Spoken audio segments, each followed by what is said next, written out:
Challenges about, is your data Gen and AI ready? And part of it was understanding business objectives. And this week we are going to show you a course that we've been developing. We run the course the first time in March. So Paul Bolton, Paul Grobler, and I are working actively at establishing this course and getting it going. And this is just the course introduction. So I just wanted to show you what that course is all about.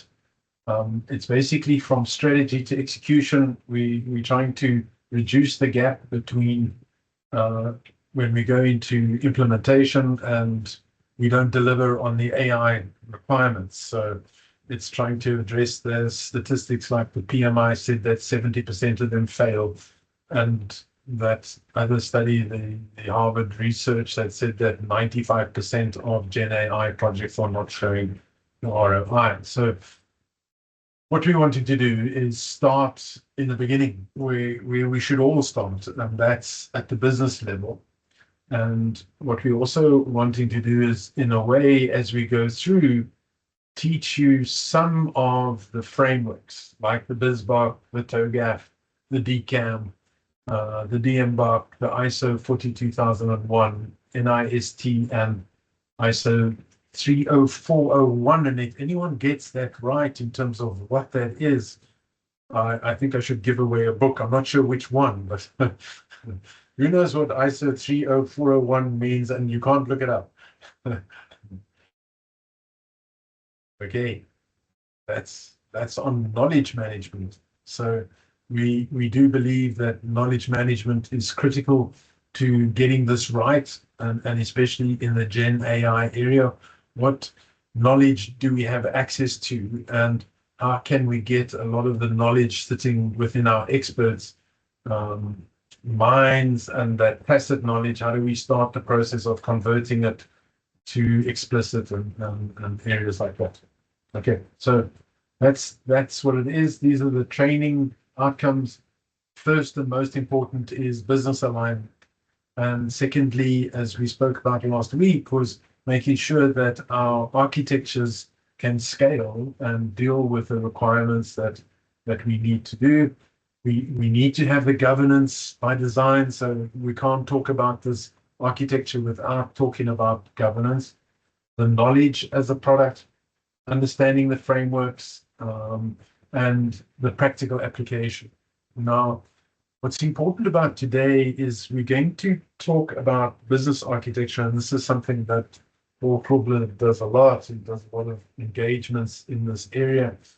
And what I am saying is, as data people, I'm not saying that you should be able to put together a business architecture, but what I am saying is that you should be able to talk to your enterprise architecture and say to them, this is what I need.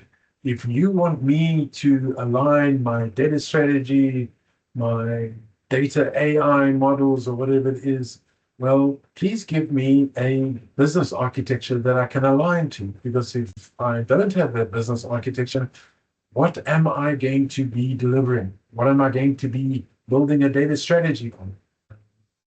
And I'm sure, I don't think it's unique to me, but so many times, well, I think I can count on my one hand the number of engagements that I've had to build a data strategy that have had a valid business strategy.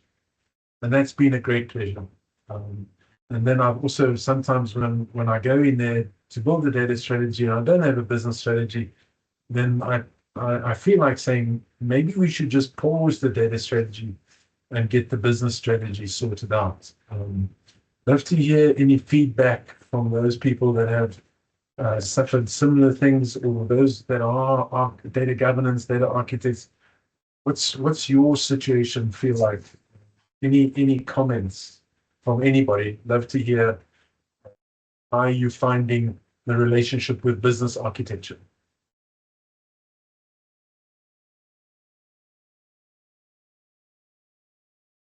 Yes, Shane. Yeah, I'll jump in. So when I'm consulting with companies and I get brought in to do a data strategy, 9 times out of 10, it's actually a technical platform architecture. Right. They want, what's the data modeling techniques, what's the moving components, what technologies to buy, those kind of things. And when you push it back to a data strategy, and like you, I say, if you tell me what your business strategy is or your product strategy, if you're a product company, then I can tell you how the data strategy will support those goals. Often it doesn't exist, or you've got a shiny another consultants, one slide with a triangle or a circle or square or whatever. The house diagram, one of those house views. Yeah. The triangle slide. Yeah.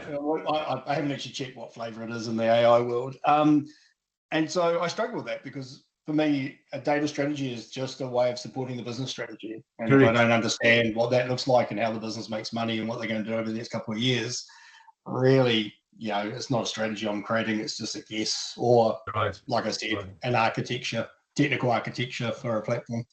I like what you're saying there, Shane, because I tend to say, if I don't have a business strategy, I'm probably not going to create a data strategy. I'll probably create a data management strategy, which tends to be around, what are we going to do about data lineage and all these type of things.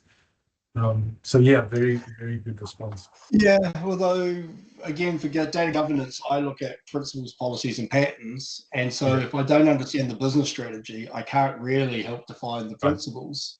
Because if the company is about moving fast, gaining eyeballs, experimentation, then the policies and principles in place are very different than if it's an insurance company that's been around for 20 years and it's around retention, and like the business strategy again informs the governance processes to me. Right? They just inform it and help me get alignment. So that's kind of my view and experience. Thank you. Mark, I think you put your hand up a bit. Yeah, I just wanted to comment that where I'm working, I've noticed, because I've been here for 10 years on and off as a contractor, there used to be a large practice around business process management and documenting things. The client bills itself as it's a large oil company. It bills itself as a very process. Get the process right, get it repeatable, get it in the culture. We'll have a culture of safety. We'll have this, we'll have that. Then we got new leadership, and it was back to profit über alles. And they laid off the enterprise architecture team. They laid off the business process. They laid them all off, got rid of them all. That's in the drive to improve share price. I understand the shareholder. I'm a shareholder, and the stock has doubled since I've joined. So that's good, but yes, I think it's lip service. I think executives from big companies go to conferences where they are told it's important to do this. It's important to have strategy. It's important to have people, process, technology documented, so you can inculcate norms to the new ones that join, and they know it innately, but they're not necessarily willing to spend the money to formalize it. Right. Great. And since they've disbanded that, when you mentioned that, I actually remember going to a bank, one of the big banks. Well, it wasn't one of the big banks, but it was a sizable bank. And they had just laid off their data architect.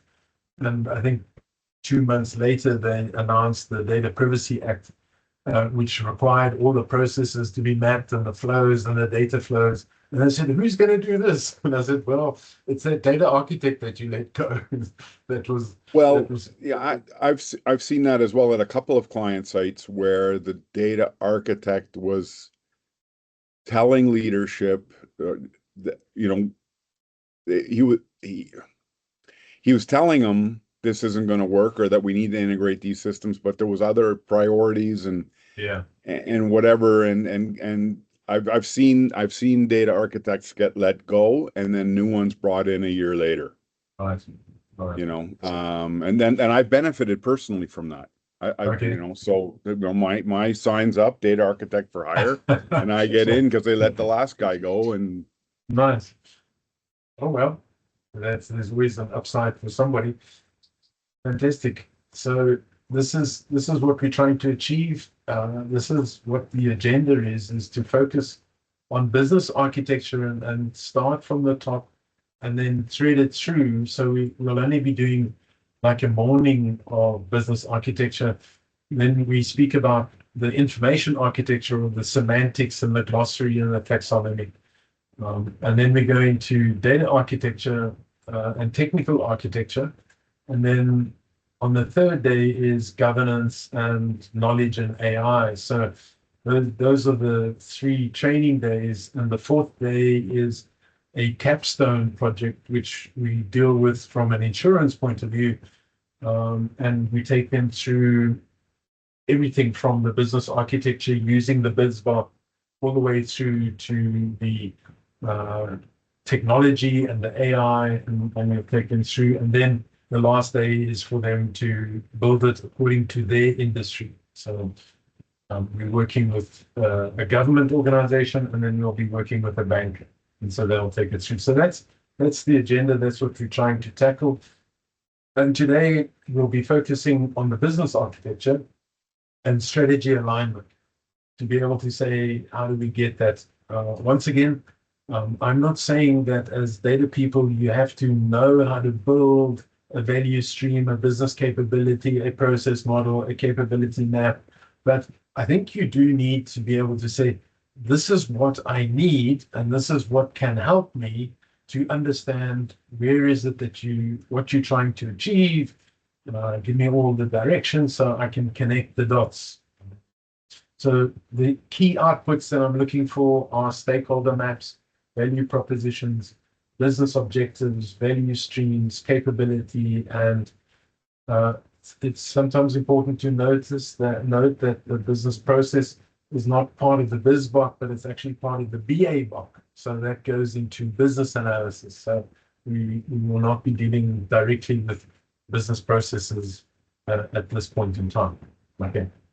Now, also to notice that data management is a business capability, and I can strongly suggest that you make use of the DCAM, which stands for the Data Management Capability Assessment, and it validates your capabilities, not your data management processes. So it's not a maturity model, it's a capability assessment model. So it's important to understand the difference. And our industry approach that we will be focusing on is the claims management, and the value proposition would be to settle a claim. So that's the backdrop in terms of what we're working on. Now, what we want to do is show you how to make use of the tools to be able to document all of this. So it should be available to people. And I wouldn't mind just giving Paul a couple of minutes to introduce Archi, just to show all the tools. Or Paul, would you like me to get to one of the slides, or would you like to just introduce Archi as a way of putting architecture together? I think you can continue. Once you switch that first over to Archi, I can give a short intro. All right. So we're trying to focus on the business architecture and the strategy alignment. And what we are trying to make sure we all agree on is whenever we have a need for a solution, whenever we have a need for a solution, be it a technology solution, be it a people will resolve the problem. The idea is to start off at the business level and then to come down and not the other way around. And I think so many times we see the shiny technology and it's so attractive and it's so exciting that we jump onto the technology and we start to deliver solutions based on what the technology can do. So maybe just to pause there, and I would like to ask my friend Maurice. He's spent a lot of time in this area. Maurice, I hope I'm not jumping on you, but have you ever seen situations where we've jumped into technology, tried to fix a technology thing, and then not been able to deliver what the business needed? I think, I mean, that's quite often, Howard. Yeah. From our side, I mean, I've been in various sort of areas, and I mean, right now where I'm looking at is more sort of the IT value streams and the IT side of things like that. And often I think, just getting back to earlier conversation, I think if you don't focus on those business outcomes, yes, I don't think we don't realize the value that we want to. And that's, the whole importance of aligning your architectures the whole way through. And I think as we're going forward, and I think the world is focusing a lot more now on the value streams and AI, and as we do that, if we're not working towards those common goals, we're going to fail in that, Howard. Yeah. Okay. I don't know if I make sense there, but No, I could probably give you sound examples. Yeah. Whilst you were talking, I was wondering, has anyone been in a situation where we've jumped on technology and had major successes? Now, the important thing about that question is I do understand, for example, your ChatGPT and things like that, where they would drive new technologies into the industry. But for a lot of us who are not working in high-tech companies, how many times have you jumped on technology and been really successful? I'd love to maybe get an alternative view. Is there anybody that can, depends what the definition of a success is, and I would try to suggest that it's in what we are talking about, it's improving the value that our business delivers to good hourly rate. Delivers to their customers, or delivers to whether they're external or internal customers. Okay. All right. I remembered one situation. I was asked to set up an AI innovation hub, and we set this up, and basically what they did was the business said, well, you know what, go away and look at all the data and come back to us and see if you've got anything exciting to tell us. It lasted for 6 months and they closed it down. We had some really exciting visualizations. Called it one business person said, this looks like a butterfly. And it was all sorts of different businesses moving around the place and things like that. And the biggest observation was that it looked like a butterfly. So these are the challenges we face, and sometimes we can get into that too quickly. So I'm not going to spend too much time here, but certainly the consequences of misalignment. And there's also this old cliche that people use, build it and they will come. So let's just build something and everyone will come. I think that's also some people are getting it right, but I think there's a challenge for most of us. So we get wasted investment, you get a solution mismatch. So what people think is cool is not always appropriate to the business. And I remember in that AI innovation hub where lots of people came in and they said, this visualization, that's so fancy. And then what we tried to do is to say, well, now that you've seen it, is there anything that you can apply it to your business? And most of them said no. They don't know at this point in time how they would apply it. So that was a bit depressing. They'd come in and they'd ask and get quite excited. And then when we asked them, well, how can this be applied in your business right now? And we got very little feedback and we got very little buy-in.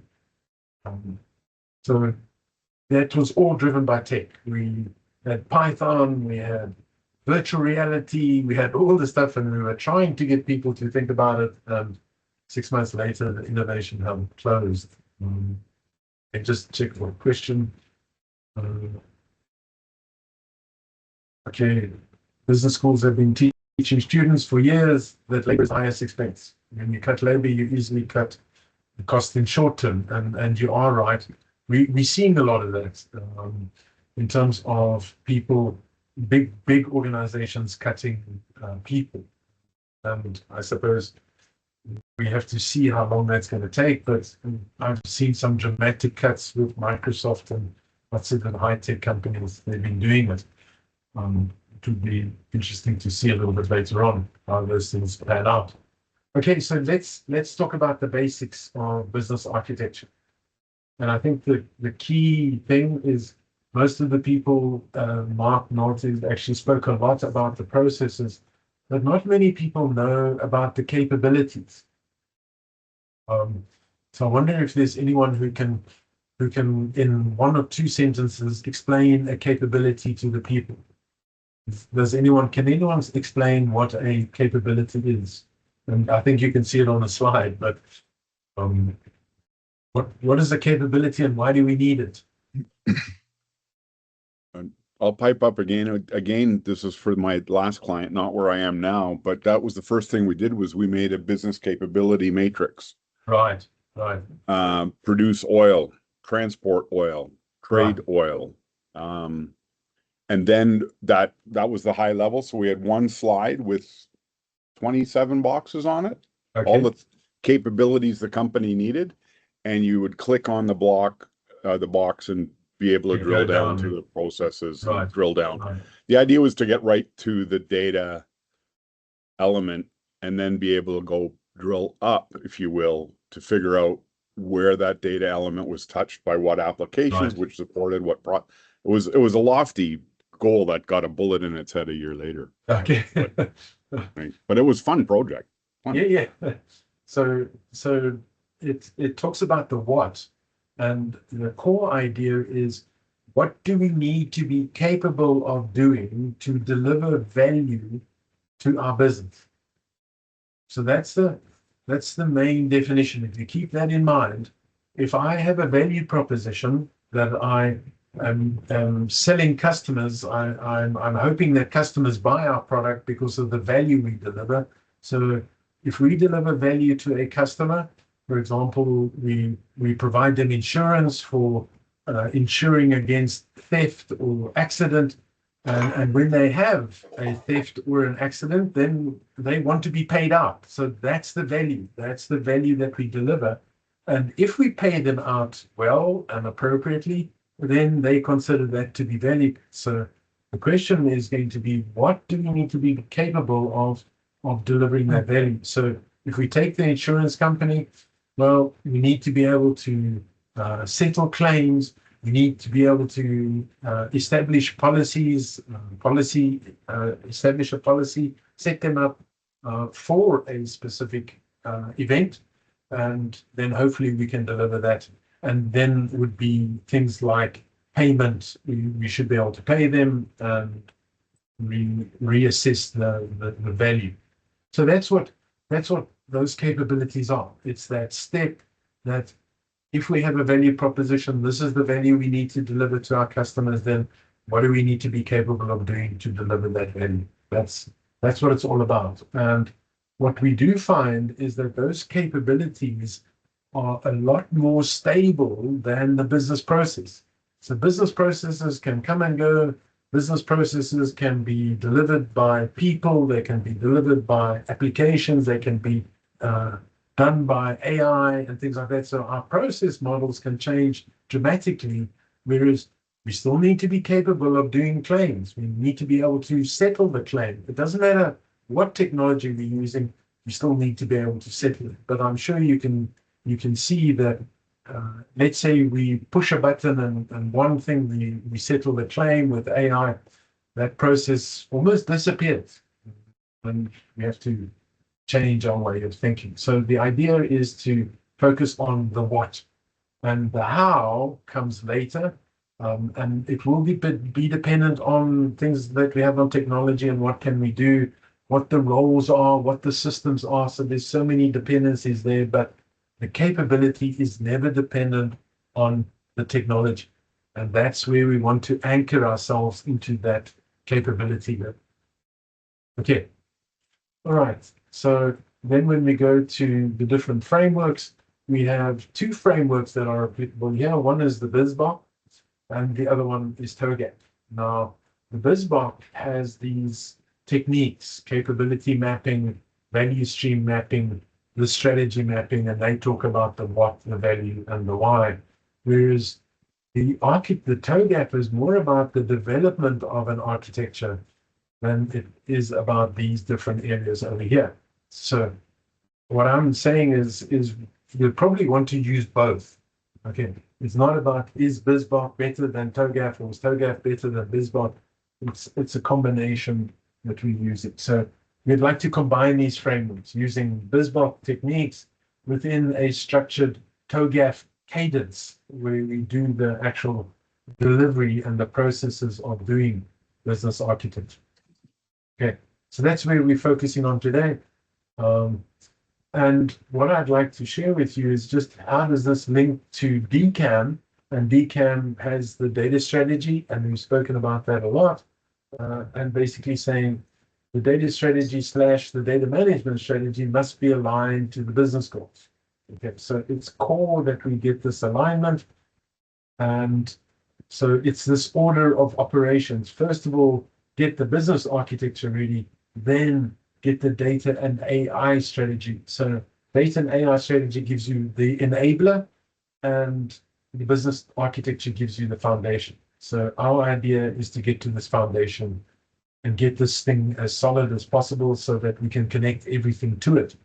It should be defining all of the business metrics and what they mean and how they calculate it and what the objectives are and what the measurement is. The business performance should come from business architecture. What order is it? AI strategy, then data strategy. I tend to prefer to work on the data strategy and then the AI, because a lot of the times AI is linked together with application and the replacement of an application and the automation, the RPA, the whatever it is. So Shane, if that makes sense, I like to get my data sorted out, and then how can we use AI to, using the data, how can we get it to automate a lot of those, enable those processes to happen and the business to achieve. That's the order in which I take it. Okay, so here is the context. We're talking about Insurance Co. Insurance Co. is a traditional insurer with a strong legacy brand, but aging infrastructure. And their strategic goal is to modernize the claim, to automate and to modernize claims. And their big challenges are slow settlements, rising fraud, and customer experience, the pressure on the customer experience. They don't have an app. When they have a problem with a claim, they've got to go through a broker. That takes 2 weeks, and then they've got to go through the application, and they can't raise it immediately as the accidents happen. Take the photographs, send the message, get the call-out facilities, get the tow company to come and pick up your car or your vehicle. This is all done within applications and mobile apps these days, and it's really amazing to see. So what we need to be able to do is, in talking to the business, what are the challenges? We need to be able to identify the challenge. And this is where I can hand over to Paul in terms of how would we model within ArchiMate, and Paul can introduce Archi from there. Sure, thanks, Howard.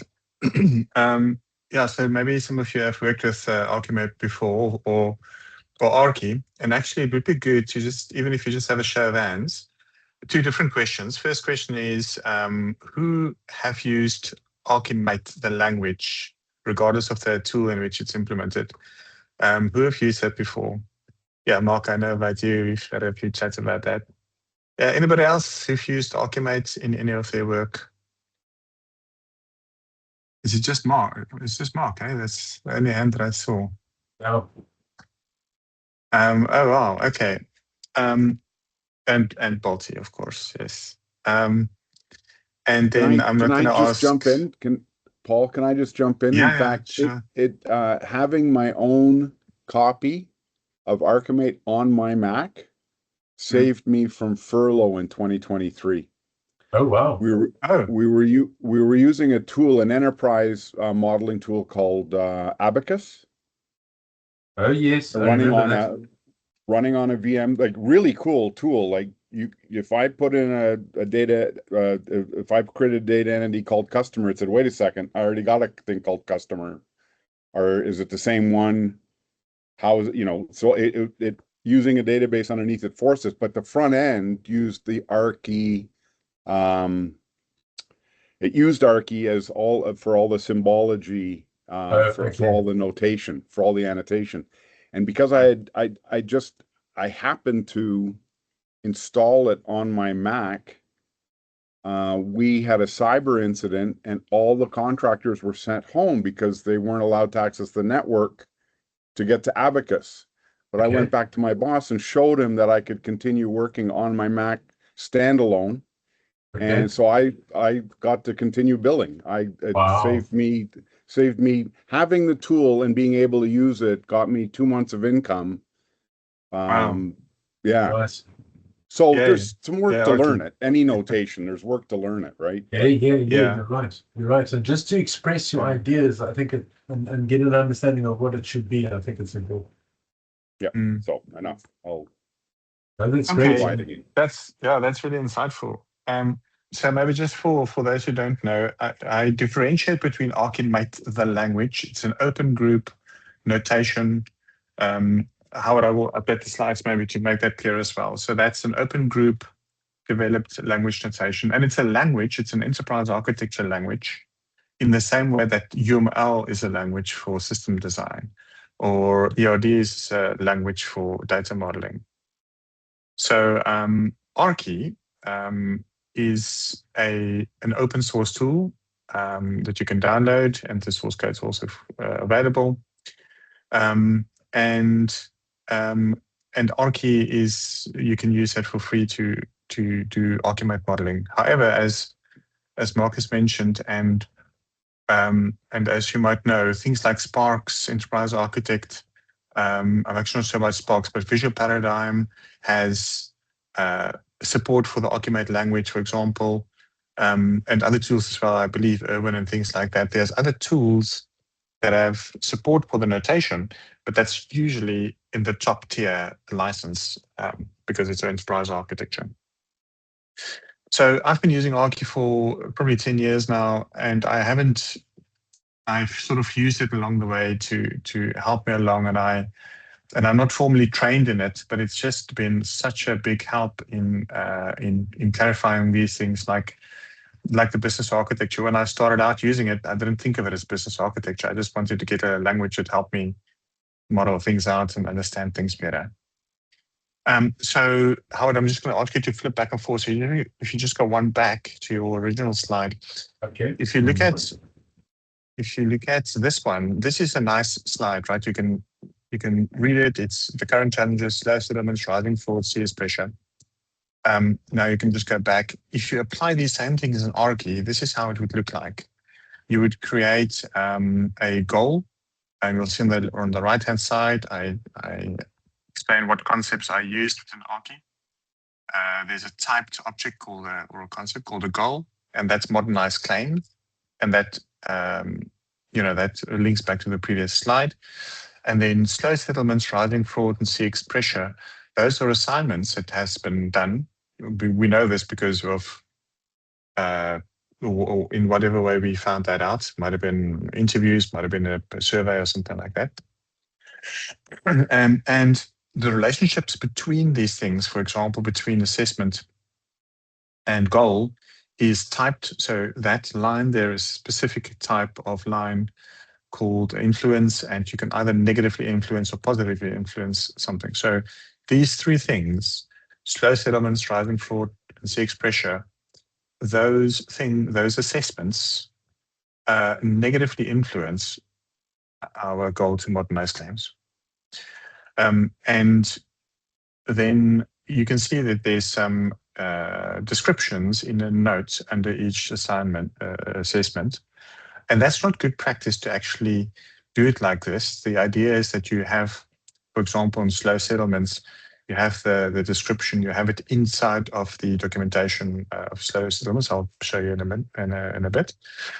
But for readability and for your visual to make more sense, you also just have it there.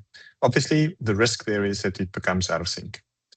And that's unfortunately something you just need to manage. But you model things for two reasons in Archi. You want to be more precise, and you want to start building an ontology. We'll look at that a bit later.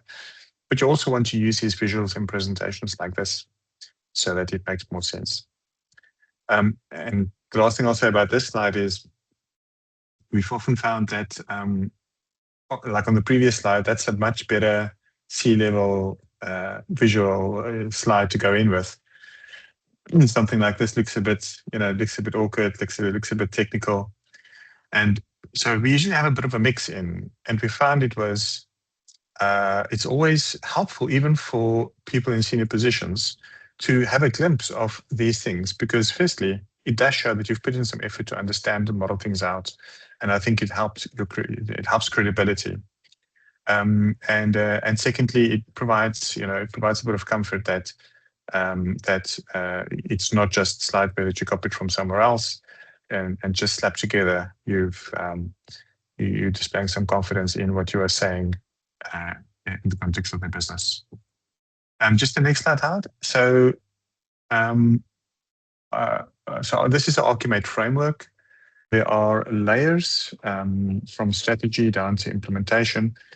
And those colors that you see, each color represents something specific. So if you see a yellow block, a yellow object, it's typically a business. So you'll see business process or business service or business actor. You can see that other slightly dark orange strategy, those are capabilities or value streams. Or the purple ones, if you look on the right, there's passive behavior and active and motivation structures. Those purple things are motivational objects. So Paul, Mark Nalty put a quick visualization with those different colors in. Maybe we should, is that making sense? If you want me to, so it looks something like that. Can you talk to that? Yes. Okay. So now you see a bunch of different colors here. And just by looking at this, if I look at the green, the sort of what color is that? Dirty green. I'm not a lady who can have more peach and salmon. So anything that's green will be physical architecture or technology architecture. It also aligns with TOGAF. So you've got your 4 layers. Your business architecture, your application and data architecture, that's the blue. And then your technology architecture and physical, that's the green. Okay. And just by very quickly looking at this, you can easily differentiate between the green things, which is representing technology. If I look at that big block sort of in the middle, the QBLM database server, that's a node, by the way. And then the blue QBLM Oracle server itself, that's the application component of it, the software aspect of it. And then the yellow, the cron job query for new wells, that's a business process. Although I would argue a cron job should probably be a technical service. But maybe Mark, you've got good reasons why you've made that yellow. Yeah, anyway, that's probably a newbie. My senior upstream didn't sign off. Remember, it said draft on this. This was me interviewing the business and drawing it up. But yes, fair enough. I was excited to work on this project. Sorry, we put you on the spot there, Mark. No, and I put my foot in it by the reason I'm keen on it is because I was keen to work in a team where we were all using the same colors, same symbology, and it was all getting written. So this is a flat file. This is an XML file living on my Mac. That's why I still have it. But this was once approved by the senior data architect and senior enterprise architect. This was uploaded to Abacus as approved. It went through, draft, reviewed, issued for construction, just like engine. And I thought, man, we're actually applying real engineering discipline to our IT business. And then they laid the whole gang off. It was just depressing. So I see there's a question from William Shipman. Yes, that's right. Thank you, Howard, for answering. There's 2 plugins at the moment. We are still using CoArchi 1, the older one, because CoArchi 2, they say there's a few issues. We're not using it yet, but I believe CoArchi 2 is a lot better with the Git integration. Either one, we are using a Git repository, so fully supportive of collaborative work with a few quirks, but yeah, it's fully supported. I know about Koarki 2, I haven't installed that one yet. Okay, just next slide. So could you just explain a little bit about passive structure behavior, active structure, these top ones over here? Yes, actually, it'll be easier if I speak about that when we talk about the models itself. So maybe do that one, and then we'll jump back to Archi. Okay. So I've moved to the next slide. All the pain points. Must I go again? Yeah, or I can also do that. No problem. So again, this is a nice slide that you would use in the slide deck. Not so technical, but it's clearly saying, all right, these are the stakeholders that we're working with: policyholders, claims adjusters, agents and brokers, and management of finance. And the idea was, at this point, in the engagement, we've learned about each stakeholder's main pain points. For example, the policyholders' issue is they're frustrated by the slow payouts and lack of transparency on the claim status. We can also see, it's not obvious here, but a policyholder is a kind of a customer, it seems, from this slide. It also looks like claims adjusters has been linked with internal operations, and management of finance is part of leadership. Now, if we just think about the process of us getting to this point, this is all about us interviewing, us sort of drawing out the stakeholders' pain points. But when you do that, and especially if you have something like Archi helping you, you would be getting additional knowledge that's very important, but that wouldn't have sort of surfaced easily if you haven't had a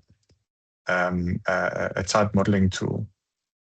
So if you show the Archi version, unless you want to still talk a little bit about this, Howard? No, let's go to the Archi. So on the Archi side, what you would do is, first of all, just your role players here, your stakeholders. There's a specific stakeholder object or concept, which is the purple stakeholder that you see: policyholder, claims adjuster, management of finance, and agents and brokers. And in this case, I've just grouped them into containers called customers or internal operations. If you look at policyholder, which is actually a type of customer, perhaps a better way of doing this, and typically that's quite important.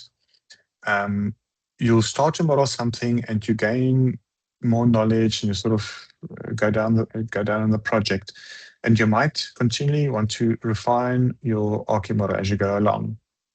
Because if you say policyholder is sort of linked to a customer, then this is a nice place for you to start doing your customer analysis. And in almost all the projects that I have, I always create a view specifically in Archi that is my, I call it party master, the view party master. And in there, I would have a party can, of course, be an individual or an organization. So that's where I start. And then I start to take these things and I drop them inside of Archi boxes. It says, okay, this is either a person or an organization. And then you can start to also model out the specializations. So you've got a customer role, and you've got other roles, and you've got a way to link them up. At this point, though, on the business architecture level, we haven't gone to I almost want to say, when you do business architecture on this level, the strategy part, you kind of don't want to yet use too much of a yellow color. In other words, the business objects itself. You want to stay with motivation, which is a purple, and with a sort of dark orange, which is the strategy. Otherwise, you dip too much into it too soon. At this point, we want to just get the high-level view. So stakeholders.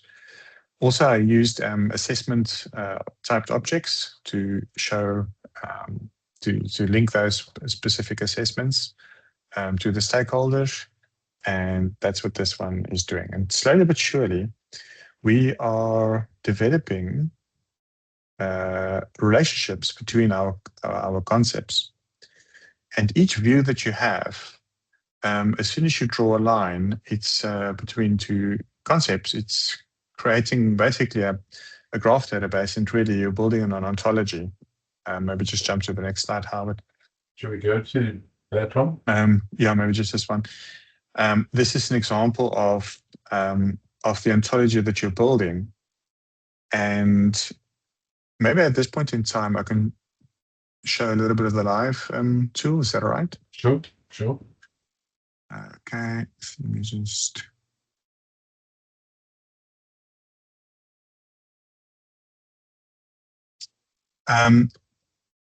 So let me go to the view that we were just looking at, which is the pain points. We looked at the stakeholder analysis. This is what I have here.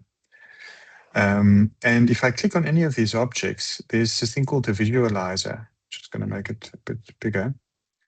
And the visualizer is really the ontology that's being built up as you model your concepts.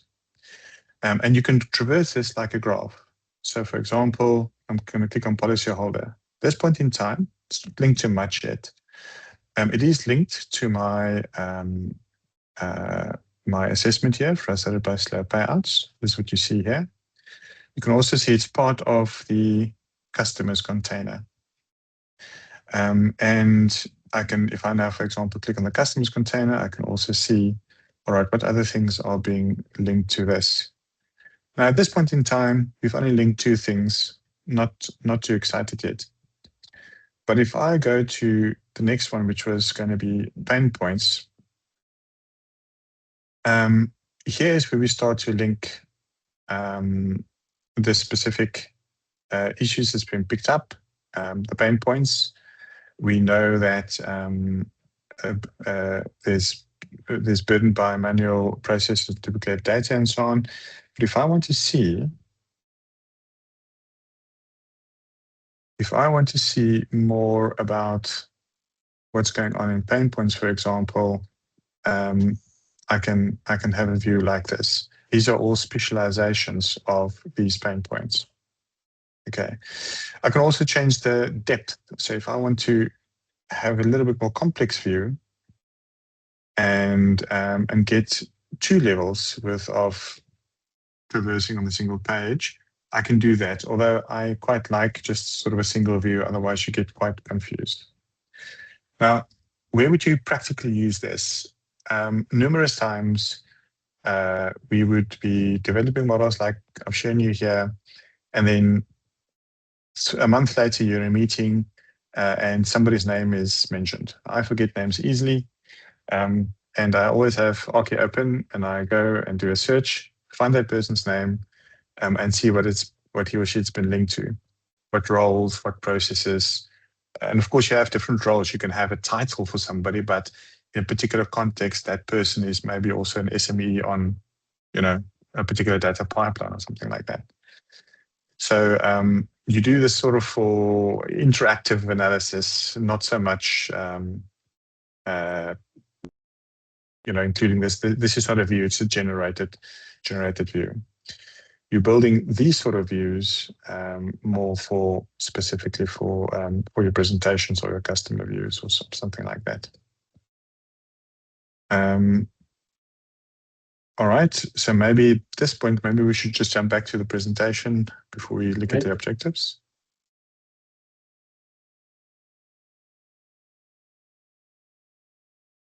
Okay. Okay. All right, we can, just go to the next one. All right, so can I go ahead, Howard? Yes, you can. All right, so in this slide, we've gotten to the point where we have we've made a list of the strategic objectives. There's a claims modernization initiative. You can see that in the right-hand top corner. And so one of the primary goals for the next financial year, is going to be let's modernize the claims process. And we really want to make sure that we have objectives that are smart, specific, measurable, achievable, relevant, and time bound. And we just have 4 examples here. So first of all, we want to reduce the settlement time. At the moment, there's a customer satisfaction survey perhaps that was done in this fictional story, and we know that our customers are not happy with the claims processing. So we want to accelerate the end-to-end processing of a claim so that we can reduce the settlement time. We also listed the rationale here. Faster payouts directly improve the customer satisfaction. And we've got a specific target metric. So we want to increase, or rather decrease, the average cycle time of a claim with 50%. And we want to do it within the 12 months time frame. And similarly, we've got 3 other ones that are explained and that can be linked back to something specific. Now, this was a tricky one. If you want to bring this into Archi, you have to interpret and you have to make some decisions. And like any data modeling or any modeling for that matter, there's going to be 2 people looking at the same thing and you might not quite get to the same answer or the same way that you want to model it. Even just in that example that Mark brought up with his diagram. So in this particular one, we went and looked at each objective statement. We looked at the rationale and we had to untangle it a bit. And then also the target measures and the time frame. So maybe you can just jump one forward. Okay. So when you've done some work, either in Excel or you've already worked it into a presentation for board level communication, so on, like the one we have, and you want to also show your technical work behind this, it's obviously best practice to try to keep things in the same order as far as you can. So similar to the previous slide, there's the objective statement, which is reduce settle time, for example, cut short losses and things like that. All right, you can jump forward. But you can see that the rationale, for example, faster payouts, directly improve customer satisfaction. We had to go and think a little bit about that one, and we have extracted the driver from that. So you'll see that's a new purple object that we've started to use. That's a driver. And you have goals that can either positively or negatively influence drivers. So in this case, the driver is customer satisfaction. The goal of reduce settlement time positively influence the customer satisfaction. That's what we're trying to say there. And this is also where we try to introduce a bit more basic colors, just red and green for basic, sort of positive and negative influence, just for the visual part of that. And then in the last column, we've got target metric and time frame. And the object we use there is an outcome. So on the right-hand side there, the concept used, we've got goal, which specializes in other goals. So by the way, if you press space once, Howard, you'll get a pro tip popping up there. So the first pro tip is you can use ArchiMate to embed things like that to reduce clutter. So what you're actually looking at there are 4 goals that are specializations of the bigger one, which is modernized claims. Modernized claims is the big goal, and then you've got those 4 sub-goals. And if I do it like that, it's just a little bit easier to read. I've also played with the color of the modernized claims, the bigger one, to make it a bit more transparent, just so that we have some variety and that the sub-goals can pop slightly. So the rationales, the reasons, I have used it in notes like you see there, but again, like on one of the previous slides, it's best practice to actually keep those things on the object itself. So customer satisfaction in the tool itself, that text faster payouts directly improve would have been documented as part of that customer satisfaction. Or if you want to be more correct, you could have created a subdriver and put it in there. Those are all, like any modeling, that's all trade-offs.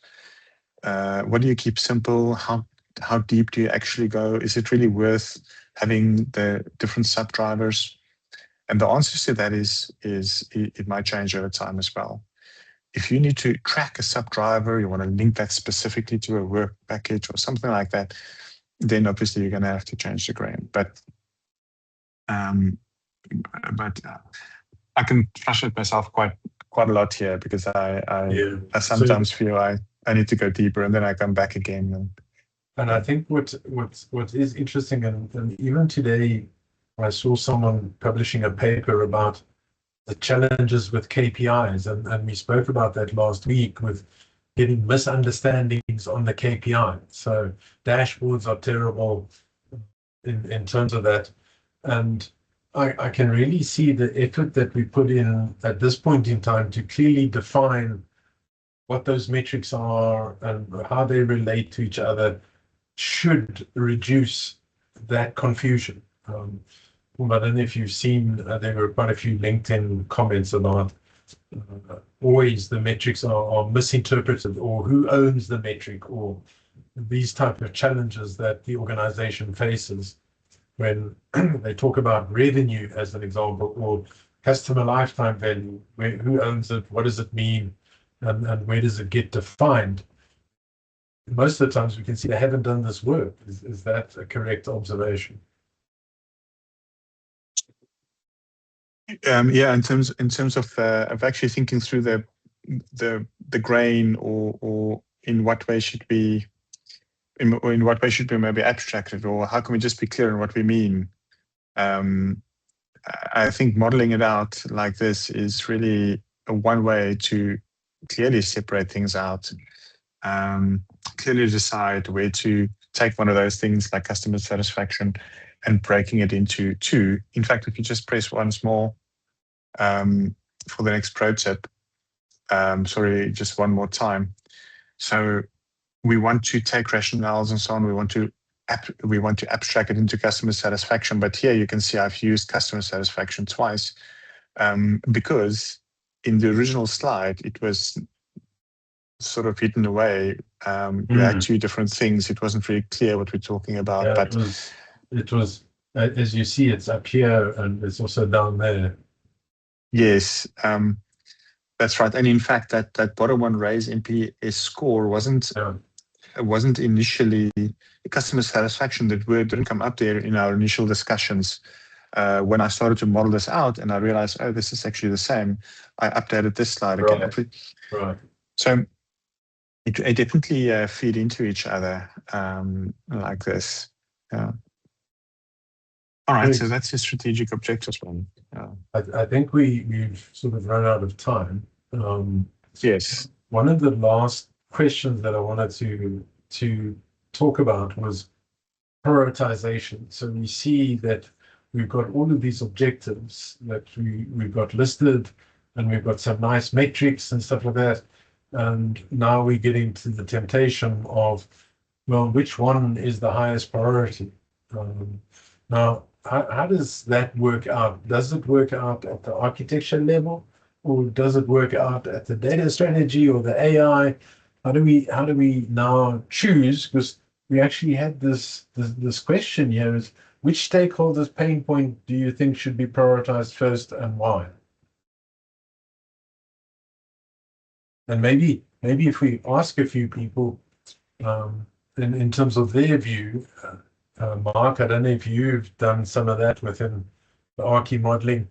Who would you prioritize? Would you start prioritizing it now, or when would you get into the prioritization of these metrics that we have and the challenges that we're facing? Honestly, I was part of a team, and so I reported to the chief data architect, who reported to the chief enterprise architect, Right. and I was given I was given one domain Okay. called Okay. Manage Earth Resources. Right. So,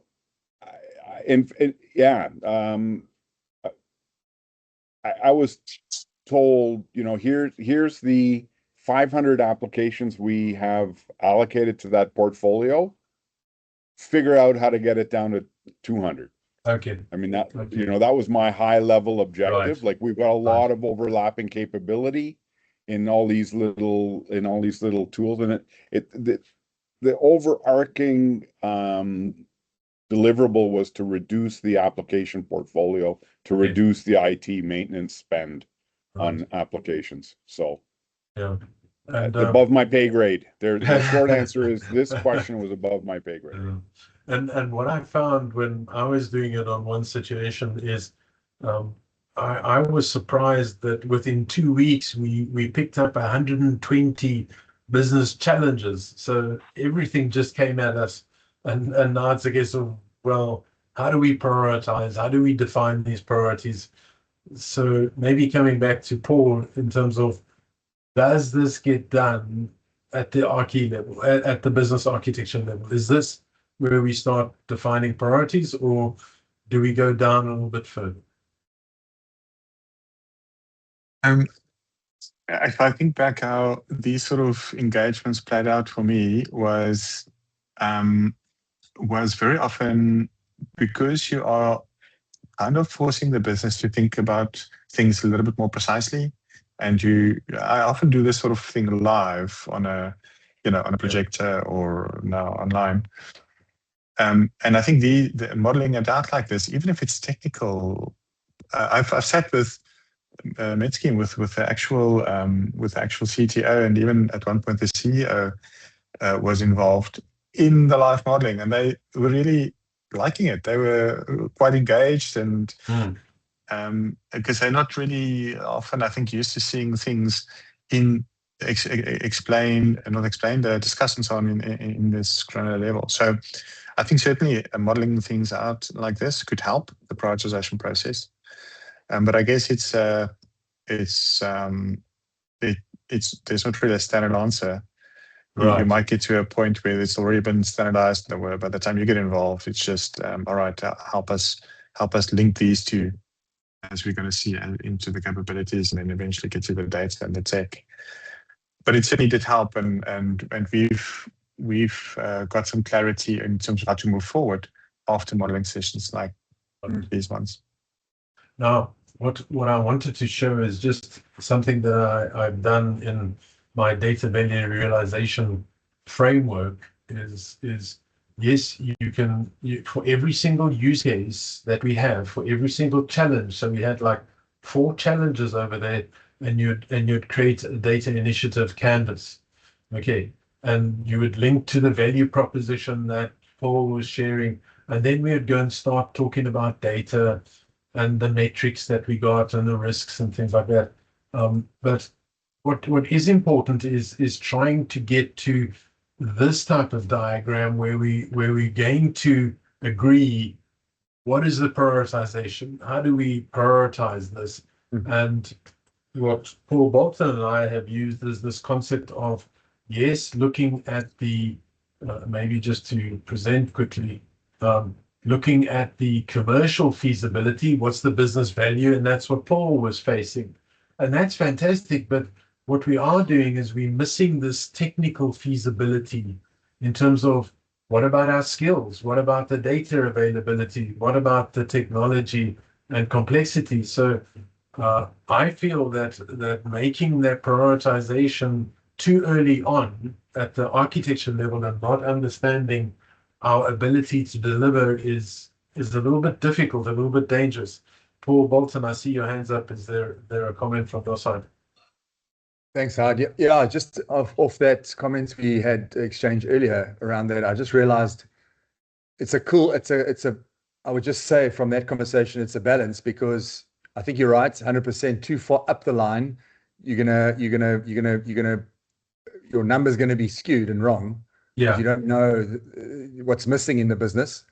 But and what I was tangling with, what drove the question to you was, how do we know about this request or this use case, we haven't done the requirements, but what you pointed out was spot on, is that's now drilling too deep. So that balance of how far up the stream is the appropriate place. So yeah, just really validating what you're saying is it's too high in the business side, which would be nice, because then the earlier you catch it, I would say that because the business owns the value, it's their value that they're trying to drive.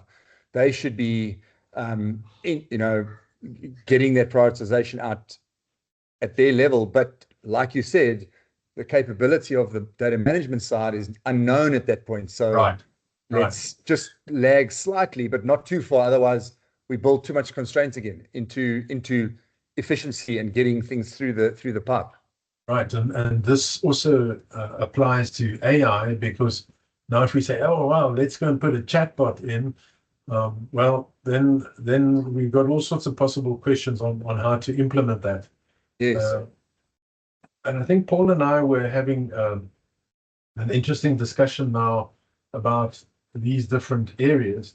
And I think if we look at that, here is a reduced settlement time, which assumes an end-to-end processing. So we already know that scope, and especially if we choose to do some of the stuff in AI, if we do anomaly detections, if we do certain payouts, that one's big, whereas cutting fraud losses can be a lot simpler. Yeah. Renewal rates tends to be, only once you've got a better experience, then you're going to see the people renewing their policies. And net promoter score tends to be a little bit later on as well. So it's nice to have the discussion, but I think if we have it too early, then we miss out a lot on those technical feasibility issues that we need to pay attention to. Awesome. Now, I was interested in Shane. I know you deal a lot. So this is the data initiative canvas, and I wanted to just differentiate. I use the data initiative canvas at the use case definition, not down at the product requirements. So it's not at the detailed level that I see sometimes the product canvas goes. Paul and I certainly saw the canvas that you shared. You had a lot of detail about the source systems and where you got the data from and things like that. So you can see you coming in at this level and not at the high level business. What do we need to do? What are we trying to achieve that I picked up from the business architecture, and now I'm translating into this level over here. Yeah, that's good. Thanks, Howard. Okay. Great. Any questions, any comments? I'm just wanting to see, are you finding it helpful? Is it very much something that's valuable to you guys? I like what Mark is saying. Can we talk about things in a common way? Can we express our thinking in a common structure, common colors, common everything? And it requires something like this to get a consistent way of speaking about the business, of evaluating what we're doing, and connecting our strategies to the business.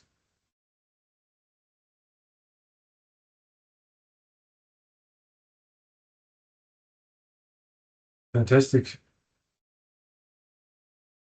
We got about 3/4 through what we planned to cover. Yes. I think we were optimistic. I don't think we were that optimistic. Yeah, so maybe just going through your slides quickly. We spoke about the capability model, the claims, and this is what you were talking about, Mark, is you got these list of capabilities. And then I'm trying to find that so I can share it as well. Okay. It was so high level. I'm not worried about copyright. I mean, how do you run a pipeline company, right? Right. So and then of course, and I'll stamp draft all over it, so it's right. And this is what we talk about as the value stream. So Mark, above your capabilities sit the value stream that provide a value proposition to a stakeholder.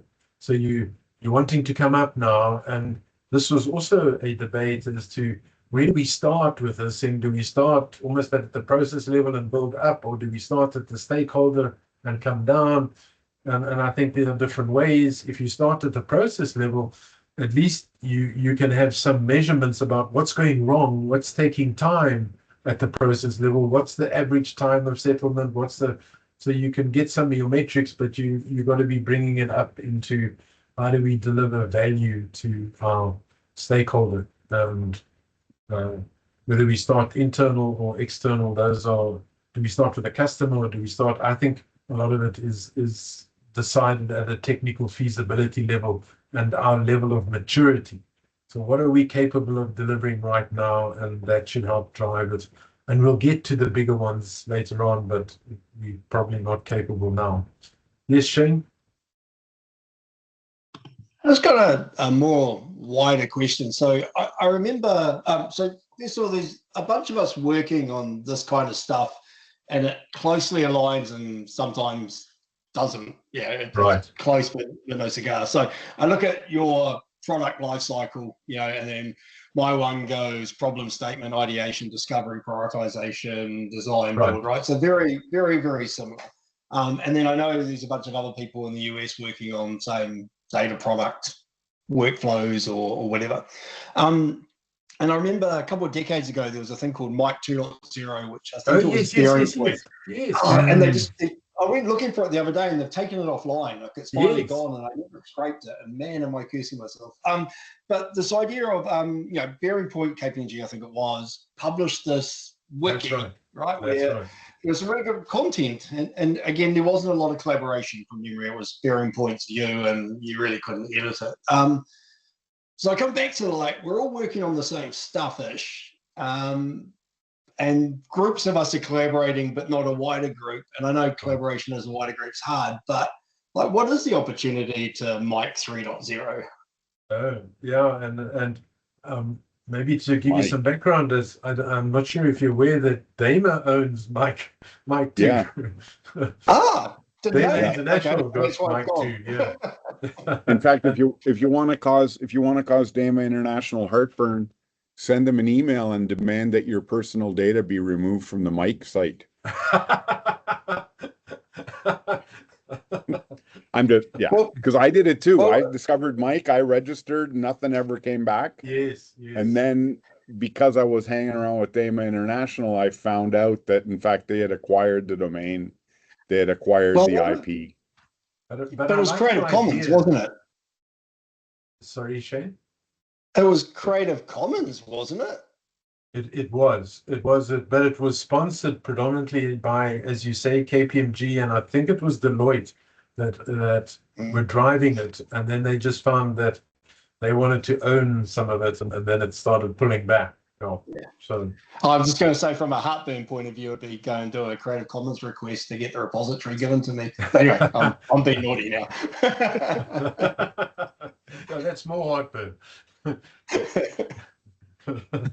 But I like what you're saying, Shane, in terms of trying to get a consistent definition of a lot of these important elements. It's almost like a glossary, starting at the glossary level and starting to agree.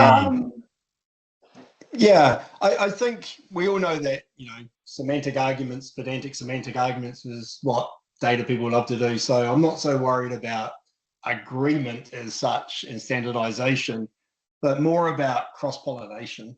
Right. Even if there's iterations or variations on the terms or whatever, but they're aliased, right? And I go, well, there's your value stream for data. Here's my value stream. Actually, people can look at them and see the alignment and see the divergence and then create their own one probably. But you know what I mean? It's just that we're all working on kind of the same things. And so we're spending the same effort multiple times. Just intrigues me. Sorry, that was a nice idea. Great. Guys, thanks everybody. Thank you so much for your interaction and engagement. Really appreciate it. Thank you, Mr. PG, for the preparation.